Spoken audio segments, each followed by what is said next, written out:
জনৈক বাদশাহ প্রতিদিন প্রচুর দান করতেন। অনেক গরিব মানুষ ছিল তার দেশে। তারা কি করতেন? সকাল হলে বাদশার দরবারে গিয়ে হাজির হতেন। সব সারি সারি লাইন দিয়ে থাকতেন। বাদশাহ কিন্তু খুব চালাক মানুষ ছিল।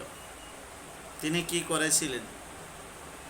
এমন বড় একটা কুঁজ করেছিলেন, কুঁজ, আর কুঁজোর নলটা হচ্ছে এরম লম্বা সরু, এত বড়, আর নিচেই কুঁজ আছে, তাতে টাকা পয়সা সব কিছু ভরা আছে।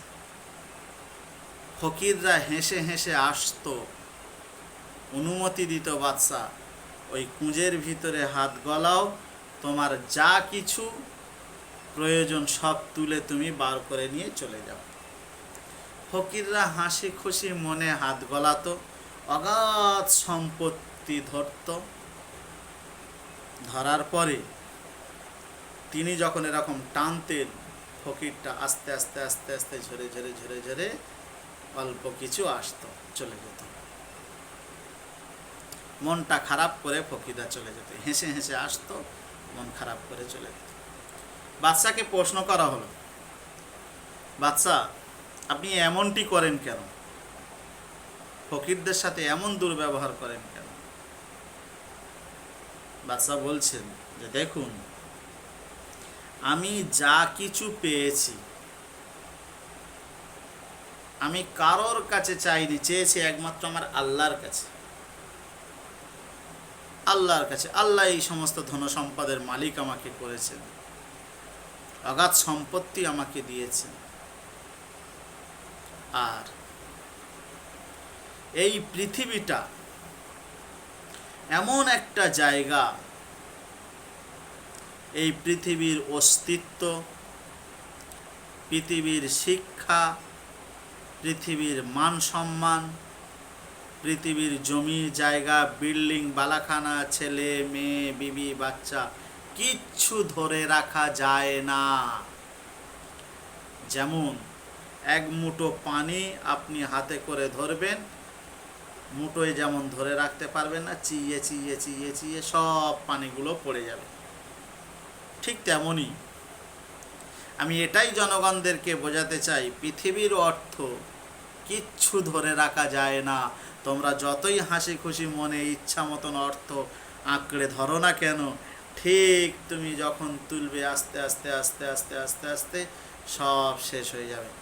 সেই জন্যে নেওয়ার থেকে আল্লাহর রাস্তায় বেশি দেওয়া ভালো, এটাই আমি মানুষদেরকে বোঝাতে চাই।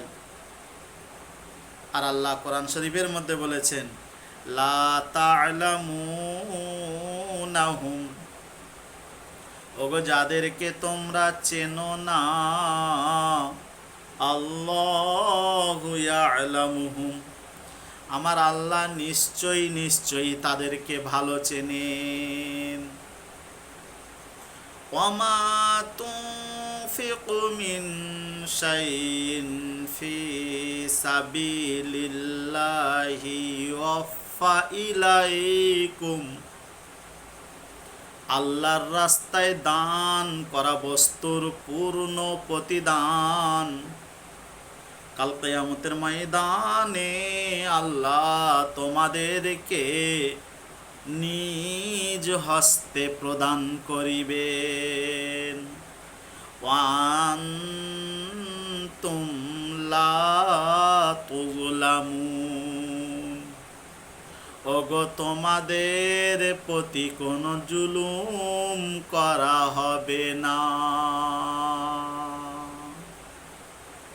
আপনারা বেশি বেশি করে এটাকে শেয়ার করবেন, নিজে উপদেশগুলো জানুন, শিখুন, ছেলেমেয়েদেরকে শেখান, এবং আপনার একটি শেয়ারে অপরজনও শিক্ষা পাবেন, আপনিও নেকির অধিকারী হবেন।